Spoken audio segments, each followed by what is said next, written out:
kule kwenye mitandao wapo watu wanaoitukana nchi kwenye mitandao. Wapo watu wanaodhalilisha taifa letu kwenye mitandao. Sasa niseme, hawa vijana tumewaandaa.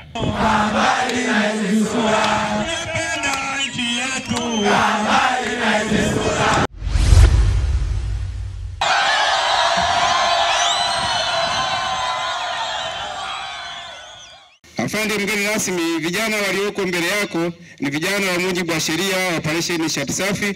Mafunzo yao yalifunguliwa rasmi tarehe 18 mwezi Juni 2025 na kuwafundisha masomo mbalimbali kama kwenye risala ulivyoweza kusikia, lakini pia wameweza kujengewa uadilifu, utii, uhodari na hali ya juu, lakini wakienda huko watakapokwenda wataendelea kuwa wazalendo. Tumefanikiwa kujifunza mafunzo ya kijeshi kama ifuatavyo: mbinu za kivita, matumizi ya silaha ndogo ndogo, ujanja wa porini, uraia na kadhalika. Tumeongeza nidhamu, utii na uhodari kama tulivyo hapa.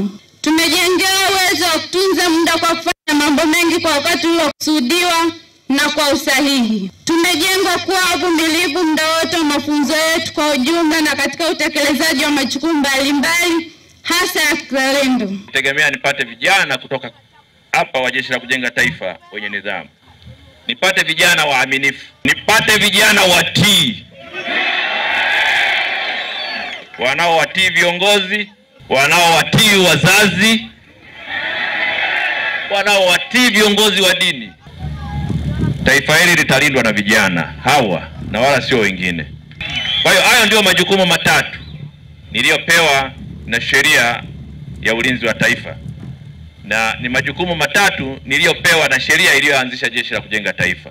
Tumekuja na somo jipya ambalo litaendelea kuliboresha, linaitwa uzalendo wa kidigitali,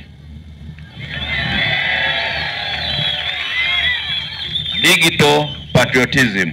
Naamini vijana hawa wanapatikana zaidi kwenye mitandao, na kule kwenye mitandao wapo watu wanaoitukana nchi kwenye mitandao.